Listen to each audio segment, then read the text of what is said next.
temporarily halted all executions nationwide. Sing Sing's electric chair, which had claimed so many lives, fell silent. The death house, once the prison's most feared section, became a museum-like curiosity, its purpose suspended in constitutional limbo. This era also saw Sing Sing renamed as the Ossining Correctional Facility in 1970, an attempt to distance the institution from its infamous past. The name change proved unpopular, however, and by 1985, it had officially reverted to Sing Sing Correctional Facility. Throughout these decades, Sing Sing's physical plant underwent significant modernization. The original 19th century cell blocks were gradually abandoned as new housing units were constructed. A riot in 1983, sparked by overcrowding and deteriorating conditions, accelerated these improvements after significant damage to several buildings. Inside, Sing Sing prison life reflected broader social changes. Religious programs expanded beyond traditional Christianity to include services for Muslim inmates, who by the 1970s constituted a significant portion of the prison population. Educational offerings grew to include college courses through partnerships with nearby institutions, giving inmates unprecedented opportunities for self-improvement. Correctional Officer Joseph Sennett, who served at Sing Sing for 30 years starting in 1968, recalled in his memoir, "When I began at Sing Sing, it was still very much the old-school prison, control through intimidation and separation. By the time I retired, we had inmates earning college degrees, participating in family counseling programs, and preparing seriously for life after prison. Not every change was for the better, but many were." The prison's relationship with the surrounding community of Ossining also evolved during this period. Once seen primarily as a source of employment for local residents, Sing Sing became increasingly integrated into community concerns about justice reform, rehabilitation, and public safety. Volunteer programs brought civilians into the prison to teach classes, provide religious services, and mentor inmates preparing for release. The prison's prominence in popular culture continued unabated. Films like Analyze This, 1999, referenced Sing Sing, while books and television shows regularly featured the prison as the ultimate symbol of incarceration. This cultural footprint ensured that, even as the physical prison changed, its mythic status remained intact in the American imagination. By the end of the 20th century, Sing Sing housed approximately 1,700 inmates, a far cry from the original 100 who had built the prison with their own hands. The population was now predominantly African American and Latino, reflecting troubling racial disparities throughout the American criminal justice system that activists increasingly challenged. As documented in a report by the Correctional Association of New York in 1998, Sing Sing today houses a population that is 90% Black and Hispanic, serving sentences that are, on average, significantly longer than those given to white offenders for comparable crimes. The prison that began as an experiment in rehabilitation through labor has become a stark illustration of America's unequal justice.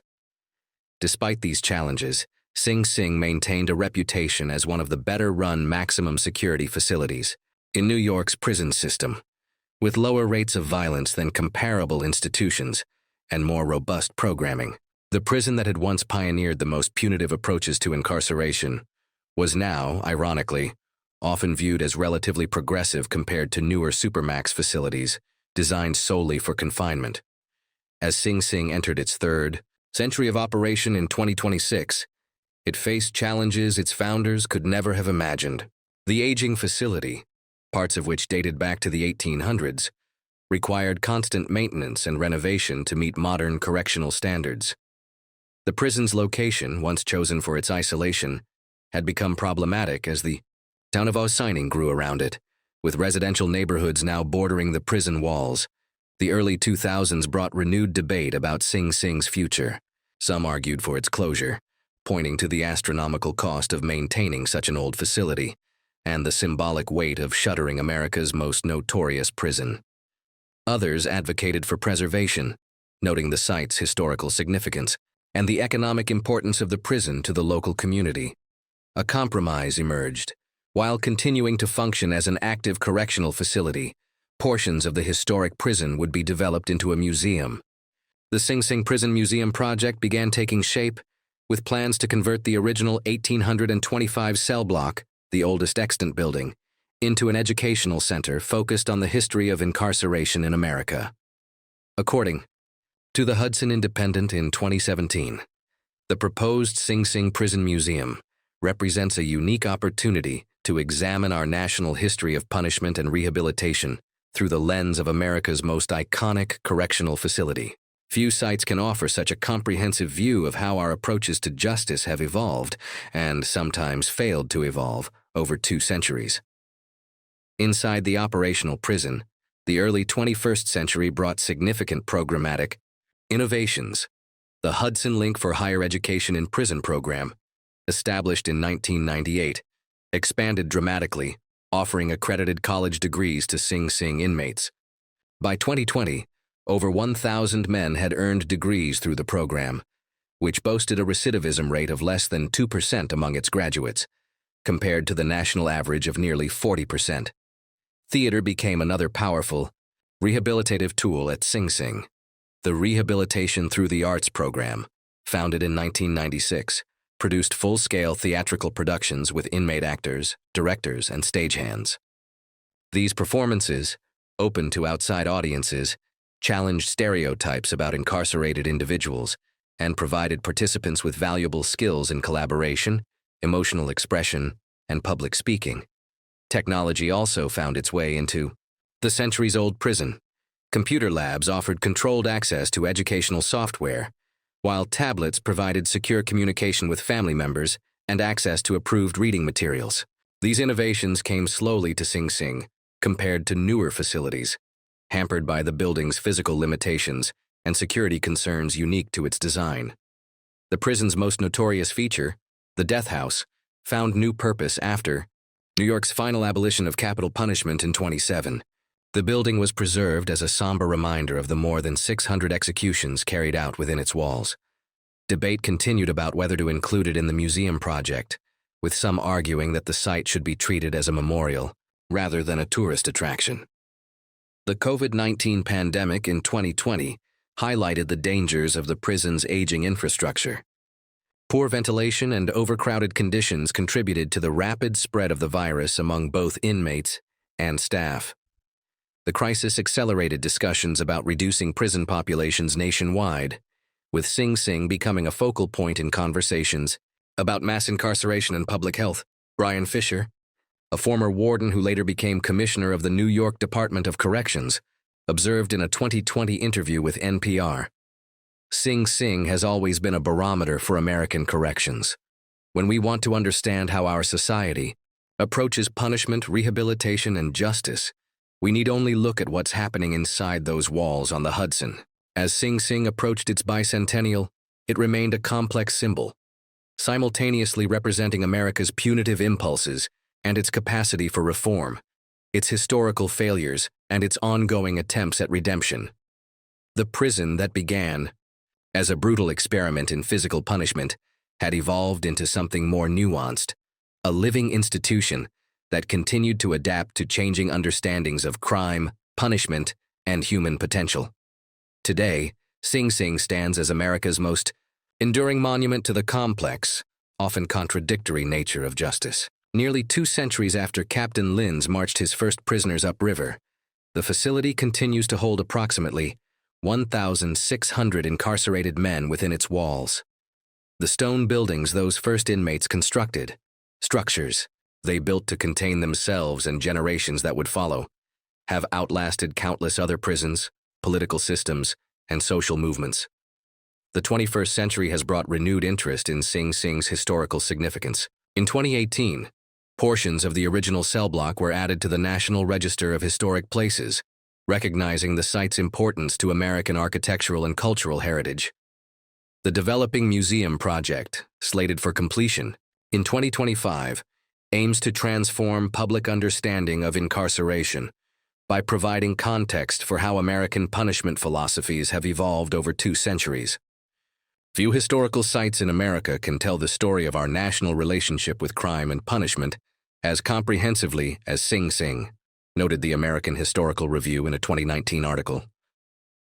From the brutal labor camps of the early Republic through the execution-focused mid-20th century to today's halting efforts at rehabilitation, Sing Sing has embodied every major trend in American corrections. Within the operational prison, the tension between security and rehabilitation continues. Programs that began as radical experiments, college education, arts initiatives, trauma-informed counseling, have become institutional fixtures, though always vulnerable to budget cuts and policy shifts. The prison's administration walks a difficult line between maintaining control of a maximum security population and fostering the personal growth necessary for successful re-entry into society. Former inmates who served time at Sing Sing frequently describe the facility's dual nature. John Lennon, no relation to the musician, who spent 12 years at Sing Sing before being paroled in 2010, wrote in his memoir, "There's the Sing Sing of nightmares, the echoing cell blocks, the constant watchfulness, the shadow of old, Sparky that hangs over everything even though it's long gone. But there's also another Sing Sing, the classroom where I earned my degree, the chapel where I found peace, the yard where I learned to trust another human being again." The prison's relationship with Ossining has evolved into an uneasy coexistence. While still a major employer, Sing Sing's economic importance has diminished, as the town has developed a commuter-friendly relationship with New York City. Property adjacent to the prison, once devalued by proximity to the facility, has become desirable for its Hudson River views, leading to luxury housing developments within sight of the guard towers. Ossining Mayor Victoria Garrity acknowledged this complex relationship in a 2021 interview. Sing Sing is woven into the fabric of our community in ways both obvious and subtle.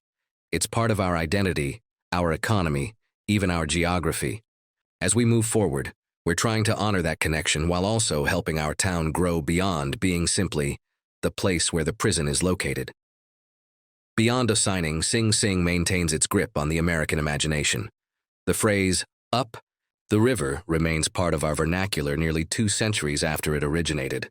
Films, books, and television shows continue to use Sing Sing as shorthand for serious punishment, often without acknowledging the real facility that still operates on the banks of the Hudson. This cultural footprint extends internationally.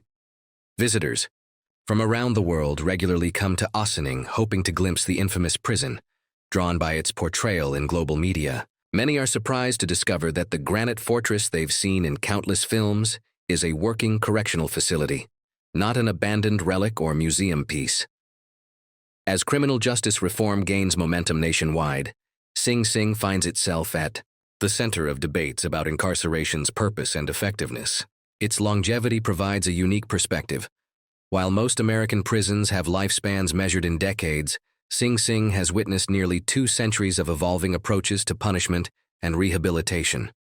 Criminologist Dr. Michelle Alexander observed in a 2022 lecture, "If we want to understand where our criminal justice system has been and where it might go, Sing Sing offers an unparalleled case study. Within those walls, we can trace the complete arc of American penology, from the brutal labor camps of the early Republic to the warehouse prisons of mass incarceration to the halting attempts at rehabilitation we see today. As Sing Sing approaches its bicentennial, its future remains uncertain. The physical plant continues to age, requiring ever more expensive maintenance. Calls for closure compete with historical preservation efforts and practical concerns about where its population would be housed if the facility were shuttered. What remains certain is Sing Sing's permanent place in American history. The prison that began with 100 men building their own place of confinement has become something far more significant. A living chronicle of America's evolving relationship with crime and punishment. A stone and steel testimony to both the harshest impulses and the highest aspirations of American justice. The shadows cast by Sing Sing's walls have touched countless lives, those confined within them, those who worked there, those who lived in their looming presence, and those who merely knew of the prison's fearsome reputation. These shadows stretch across American history, telling a story not just of a single institution, but of a nation's ongoing struggle to balance punishment with redemption, security with humanity, justice with mercy.